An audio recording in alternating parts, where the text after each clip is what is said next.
Thanks very much, Jim. I think that put the challenge very well.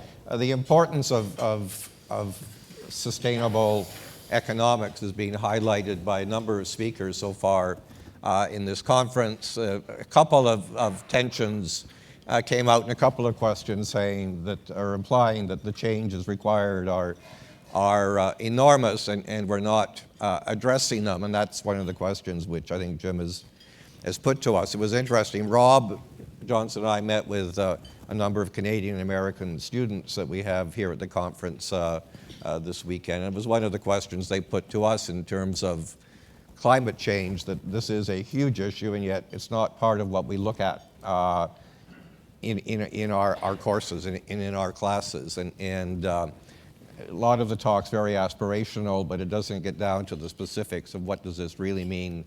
What do we need to address? What's the agenda that's going to allow us to address this going forward? So we hope our panel is going to help us address that, and I know they're very looking forward to getting into a conversation with you. Our first speaker is Alex Evans. Alex is at New York U at the Center on International Cooperation, where he heads the CIC's research program on climate change, resource scarcity, and multilateralism. So Alex is going to start us off, please. Well, thanks very much for the invitation to be here today. It's great that we have a panel on sustainable economics. It's a family reunion, really, given that the words economics and ecology come from the same root, the ancient Greek word oikos, meaning household. And it's also helpful that economics is concerned with the allocation of scarce resources, because certain key resources do seem to be in rather scarce supply these days. At the program I run at NYU, we're especially interested in 5 such resources: atmospheric space for carbon emissions, oil, land, water, and food. Now, in each of these cases, we see the same basic story: rapidly rising demand thanks to a growing population and rising affluence, coupled with hard questions about whether supply growth will keep pace. We see increasing volatility. And ultimately, we see questions about the limits that bound our economy. And in terms of the research and policy agendas that this implies, I'd like to highlight 3. The first and most obvious is this question of how we make economic growth environmentally sustainable.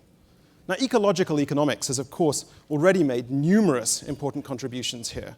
For instance, looking at internalization of environmental costs into prices, the impact of perverse subsidies, pricing carbon through taxes or cap and trade, or the work now underway on valuing public goods like avoided deforestation or ecosystem services.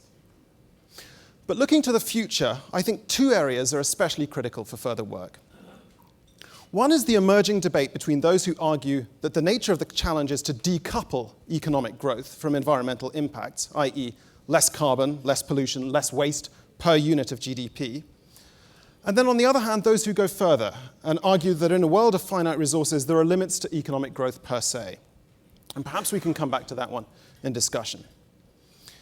The other area for more work is what happens when rational actions to protect the environment are held back by political obstacles. No government wants to pick up the tab for protecting global environmental commons. Vested interests are adept at lobbying to keep environmental costs out of prices.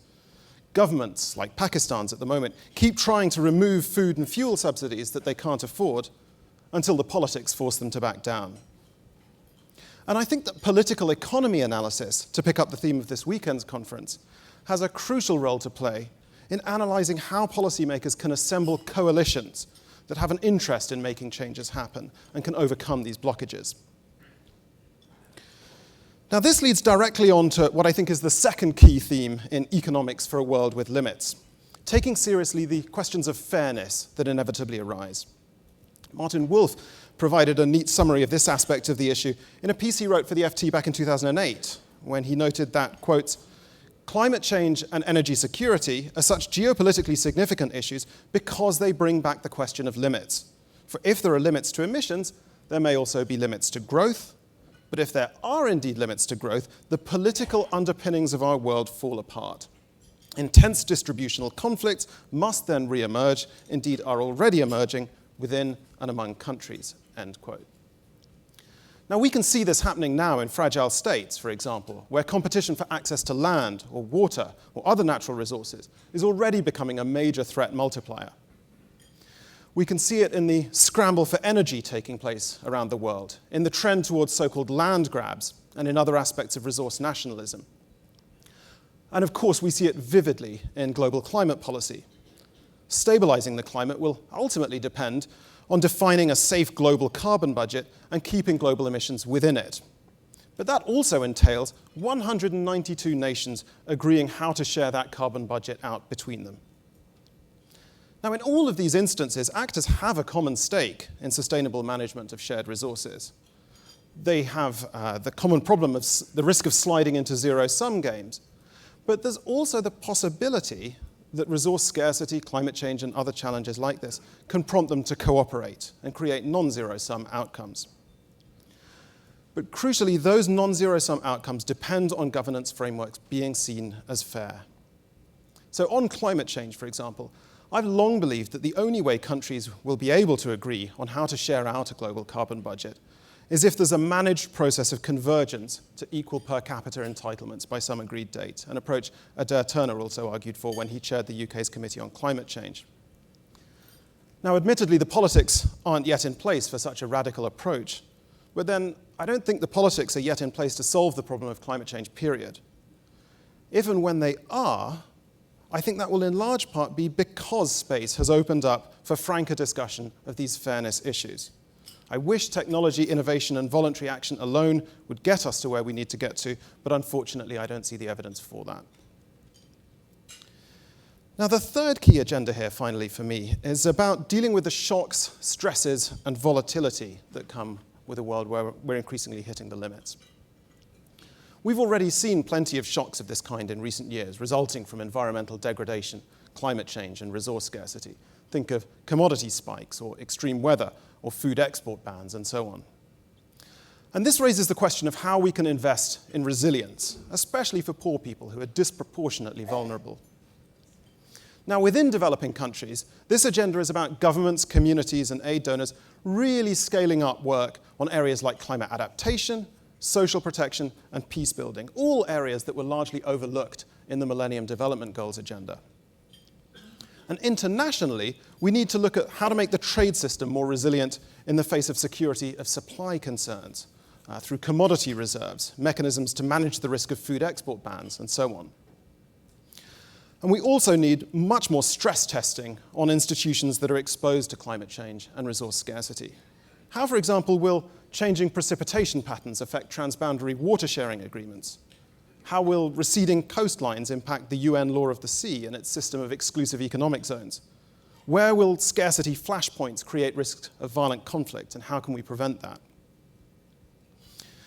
But as well as investing in resilience, I think we also need to do more to anticipate and prepare for the windows of opportunity that open up immediately after shocks. Gordon Brown emphasized yesterday that while successful navigation of the transition ahead depends on collective action, political space for that seems to be closing down rather than opening up. And to overcome this, I think much depends on our being ready with the right ideas on sustainable economics, on managing globalization more broadly, when a shock means that there's suddenly willingness to think the unthinkable. I'll close on this note with a quote from Milton Friedman that seems especially apposite for an INET conference here at Bretton Woods. Quotes, "Only a crisis, actual or perceived, produces real change. When that crisis occurs, the actions that are taken depend on the ideas that are lying around. That, I believe, is our basic function, to develop alternatives to existing policies, to keep them alive and available until the politically impossible becomes the politically inevitable."